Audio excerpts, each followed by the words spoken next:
Hi viewers, welcome to our channel. So ఇవాళ JEE advanced results అయితే release అవ్వడం జరిగింది. అయితే ముందుగా వాళ్ళందరికీ కూడా ఒకసారి కంగ్రాచులేషన్స్ చెప్పుకుంటూనే చాలా ఇన్‌స్టిట్యూట్‌లు కూడా వాళ్ళ స్టూడెంట్స్ ప్రమోట్ చేస్తూ పత్రికా ప్రకటనలు అయితే ఇవ్వడం జరిగింది. సో ఈ నేపథ్యంలో దీంట్లో ఒక ఇంట్రెస్టింగ్ పాయింట్ ఒకటి దొరికిందన్నమాట. అంటే చాలా ఇన్‌స్టిట్యూట్‌లు కూడా ఒకే స్టూడెంట్‌ని వాళ్ళ స్టూడెంట్ అన్నట్టుగా క్లెయిమ్ చేసుకోవడం మొదలుపెట్టారు. సో ఆ రకంగా పత్రికల్లో న్యూస్ పేపర్ చూస్తుంటే ఒకే స్టూడెంట్ 2, 3 ఇన్‌స్టిట్యూట్‌లు ప్రమోట్ చేసుకుంటుండడం కనిపించింది. ఏంటిది అని చెప్పేసి ఒకసారి ఇంట్రెస్టింగ్‌గా అనిపించింది. సో ఒకసారి దీనికి సంబంధించి మరింత డీటెయిల్డ్‌గా తెలుసుకునే ప్రయత్నం అయితే చేద్దాం. ప్రెజెంట్ మనతో పాటు సీనియర్ జర్నలిస్ట్ అరవింద్ కొల్లి గారు ఉన్నారు. వారిని అడిగి దీని కంప్లెయింట్ గురించి ఏంటి ఈ పరిస్థితి అని చెప్పేసి ఒకసారి డిస్కస్ చేసి తెలుసుకునే ప్రయత్నం అయితే చేద్దాం.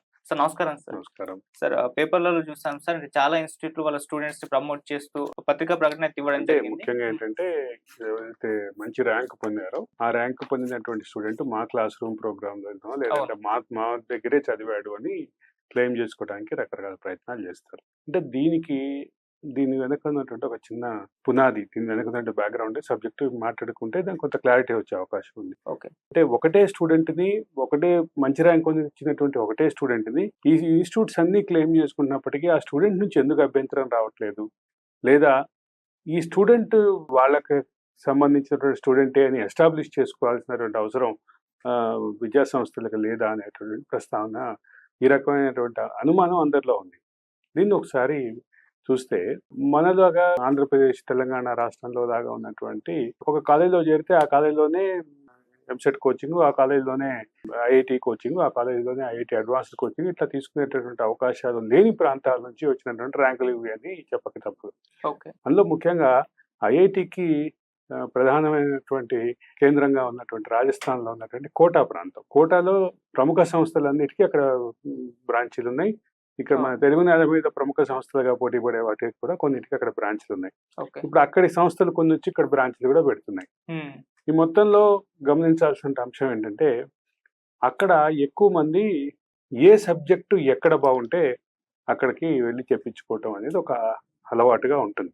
అంటే ఫ్యాకల్టీని ఆధారంగా విద్యా సంస్థకి అనుబంధంగా ఉండకుండా ఎక్కడైతే ఆ సబ్జెక్ట్ బాగుంటుందో ఆ సబ్జెక్టుకి వెళ్ళి చెప్పించుకునేటువంటి పరిస్థితి ఉంది. ఆ సబ్జెక్టు కనుక చెప్పేటటువంటి ఫ్యాకల్టీ ఏ సంస్థలో ఉన్నారో ఆ సంస్థకి ఆటోమేటిక్గా వీళ్ళు విద్యార్థులుగా భావించి మా ప్రోగ్రామ్ ద్వారా రిజల్ట్ తీసుకొచ్చారు అని చెప్పడం పరిపాటిగా ఉంది.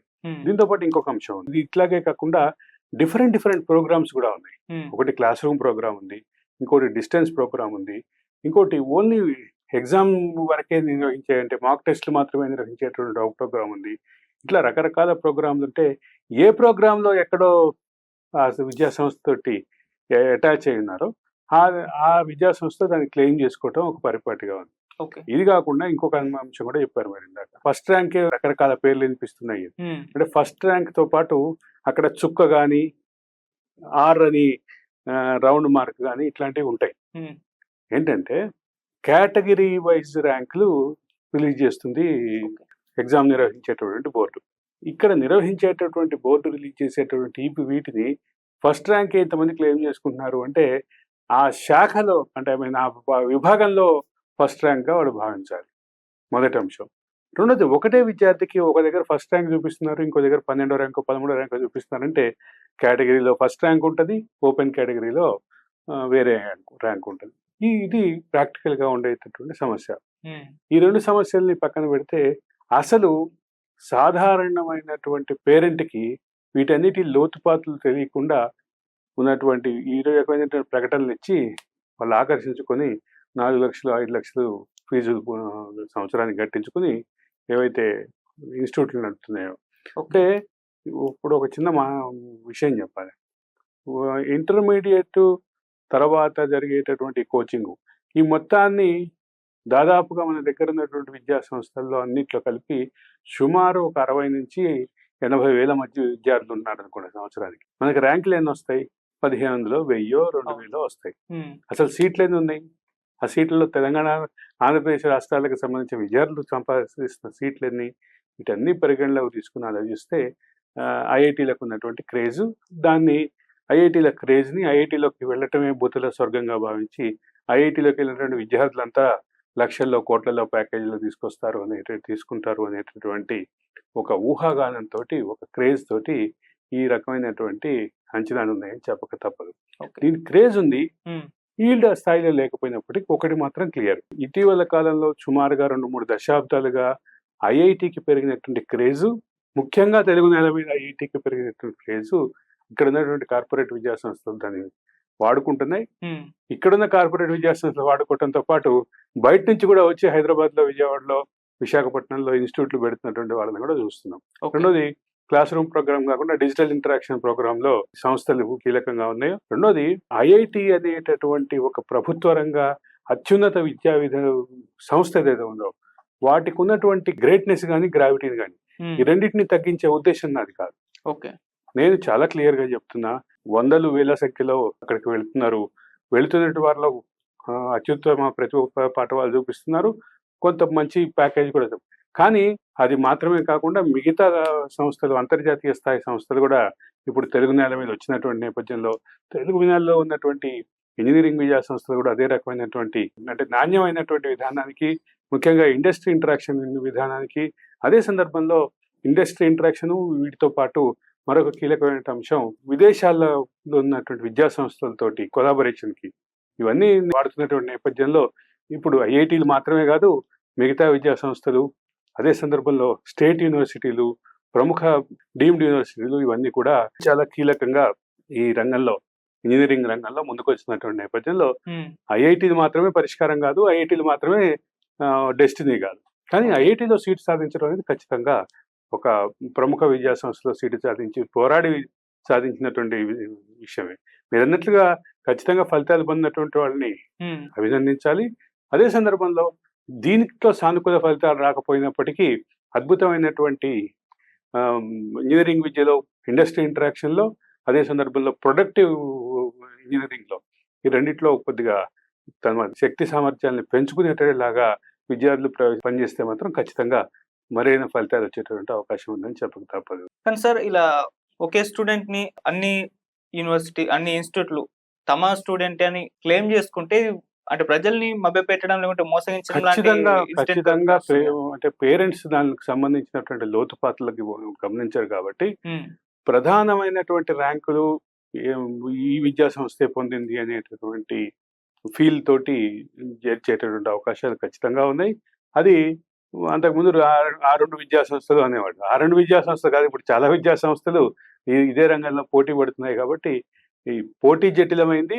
జటిలమైనటువంటి పోటీ ఈ రకమైనటువంటి ఫేక్ ప్రాపగండాని కూడా ముందుకు తీసుకొచ్చింది. దాన్ని కొంచెం ఉధృతం చేసింది అనేది చెప్పక తప్పదు. అదొక పెడధోరణి ఇంటర్మీడియట్ విద్యా రంగంలో హ్మ్.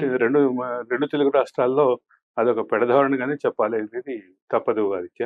సార్ మళ్ళీ ఇంకోటి ఇంట్రెస్టింగ్ ఏంటంటే సార్ ఒకే రోజు గాకుండా, ఒకే టైంకి గాకుండా ఒక్కొక్క రోజు కూడా ప్రమోట్ చేసుకున్నారు. అంటే వాళ్ళకు తెలుసే గదా! అంతకుముందు ఇప్పుడు రోజొచ్చిన ఇప్పుడు కార్పొరేట్ విద్యా సంస్థల్లో ఏం జరుగుతుంది పబ్లిసిటీ అనే విషయంలో ర్యాంక్ రాగానే దానికి సంబంధించినటువంటి యాడ్ రిలీజ్ చేయడానికి ఆ ముందు 2-3 రోజుల నుంచే దానికి సంబంధించినటువంటి ప్రిపరేషన్, ఊహాగానం ఇదంతా ఉంటుంది. రెండోది ఈ ఈ విషయంలో మనతోటి తెలుగు వాళ్ళతోటి అంటే ప్రస్తుతం ప్రధాన విద్యా సంస్థలు 2 ఒకళ్ళు ఒక యాడ్ ఏజెన్సీని, ఒకళ్ళు సొంతంగా దీనికి సంబంధించినటువంటి ప్రచార విభాగాన్ని ఏర్పాటు చేస్తున్నారు కాబట్టి అది ఆ రంగంలో మనతోటి పోటీ పడలేకపోతున్నారు. కానీ అంటే రిజల్ట్ రాగానే వెంటనే 1, 2, 3, 4 1 అవునవును. ఇది మనకు అలవాటు అయిపోయింది. హ్మ్. మన చెవులకి అలవాటు అయిపోయింది.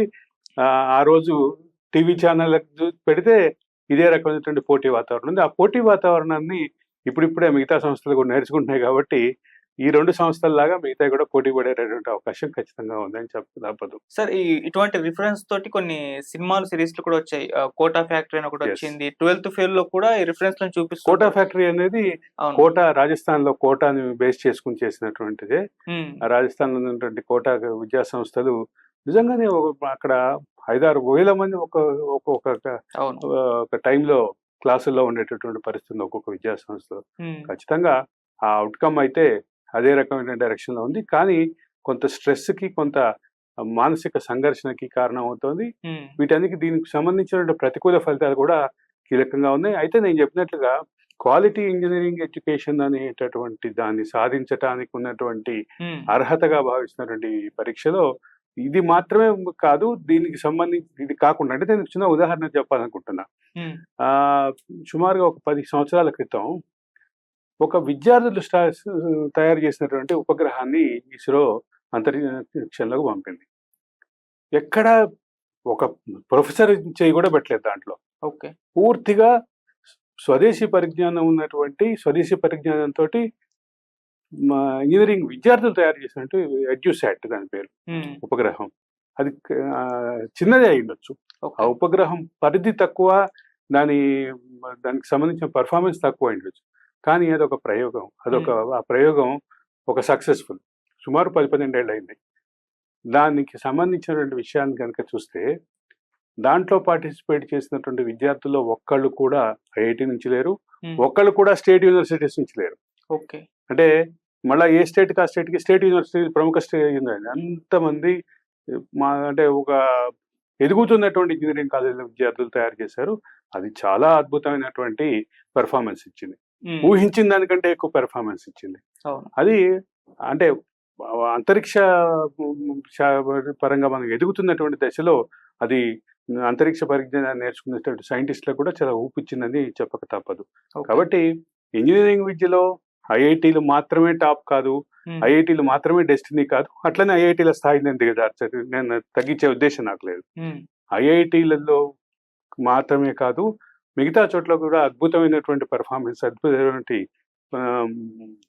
రిజల్ట్ ఇచ్చినటువంటి ఇంజనీరింగ్ ప్రముఖులు ఉన్నారు. కాబట్టి ఇది ఒక మిక్స్డ్ సంధికాలంలో ఉన్నాం కాబట్టి ఈ రకమైన పరిస్థితి సహజమే. మనం ఆ సినిమాల గురించి మాట్లాడుకున్నాం sir, Kota Yeah. Factory and 12th fail. Yeah. So ఒక్కసారి అందులో వీళ్ళ జర్నీ గురించి క్లియర్, అంటే మనం ఇక్కడ నుండి చూస్తాం కానీ ఆ సినిమాలో చూస్తే అర్థమైపోతుంది ఇన్స్టిట్యూట్లు వాళ్ళతో ఎలా వ్యవహరిస్తాయి, ఎంత పెయిన్ ఉంటుంది వాళ్ళకు అని చెప్పేసి త్రూ అవుట్ వాళ్ళ జర్నీ అంతా కూడా చూస్తుంటాం. నిజంగా ఇలా ఉంటుందా అన్న ఒక అనుమానాలు కూడా మనకు వస్తూ ఉంటాయి, కానీ రియాలిటీలో అదే ఉంటుంది.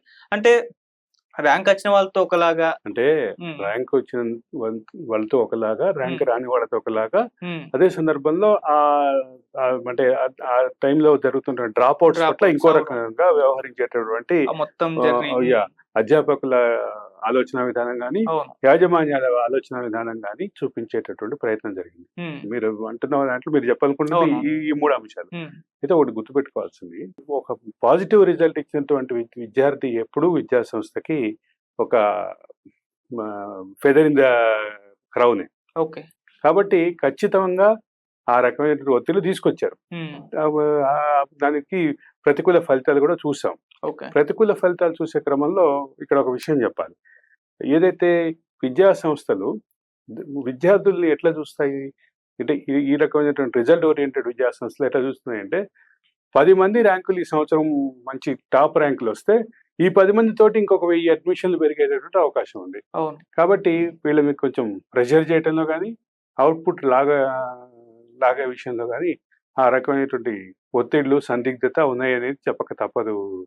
ఇది మాత్రం కొంచెం పాజిటివ్ పరిణామం కానప్పటికీ ఇదైతే ఖచ్చితంగా డిబేట్ చేయాల్సినటువంటి టాపిక్ అనే చెప్పాలి. ఓకే.